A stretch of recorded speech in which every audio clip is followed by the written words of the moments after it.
रतलाम जिले के आलोट में भारतीय किसान संघ ने आलोट एसडीएम को ज्ञापन सौंपा, जिसमें कहा कि आलोट और ताल तहसील में सोयाबीन की फसल अतिवृष्टि के कारण खेतों में पानी भरने से डूबकर खराब हो चुकी है, जिस कारण फसलें को निकालना असंभव हो गया है और दाने फली में अंकुरित हो गए हैं, जिस कारण उक्त फसल कोई काम की नहीं रही है, जिसका राजस्व विभाग के द्वारा सर्वे आज दिन तक नहीं कर पाया गया है। किसानों को नुकसान का मुआवजा शीघ्र दिया जाए और इस समस्या को लेकर भारतीय किसान संघ पूरे प्रदेश में ज्ञापन सौंप रहा है और पूर्व में भी किसान संघ द्वारा किसानों की विभिन्न समस्याओं को लेकर समय समय पर ज्ञापन दिए गए, लेकिन आज दिनांक तक कोई भी कार्रवाई नहीं हो पाई है। गरीब किसान कर्ज के बोझ तले दबा जा रहा है और किसान बीमा प्रीमियम भी समय पर नहीं भरता है। इसके चलते लेकिन बीमे की क्लेम राशि देने का समय तो आ गया, लेकिन परंतु उसमें बीमा कंपनी द्वारा समय पर किसानों को अदा नहीं करती है। वहीं सर्वे में जिन किसानों की फसल सही पाई जाती है,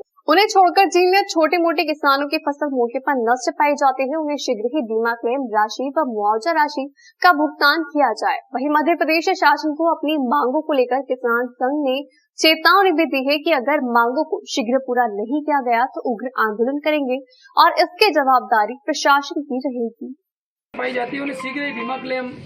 राशि व मुआवजा की राशि भुगतान किया जाए। अगर मध्य प्रदेश शासन द्वारा किसान संघ की मांगों को शीघ्र पूरा न किया गया तो मजबूरन किसान संघ को आंदोलन करना पड़ेगा, जिसकी समस्त जवाबदारी मध्य प्रदेश शासन की रहेगी।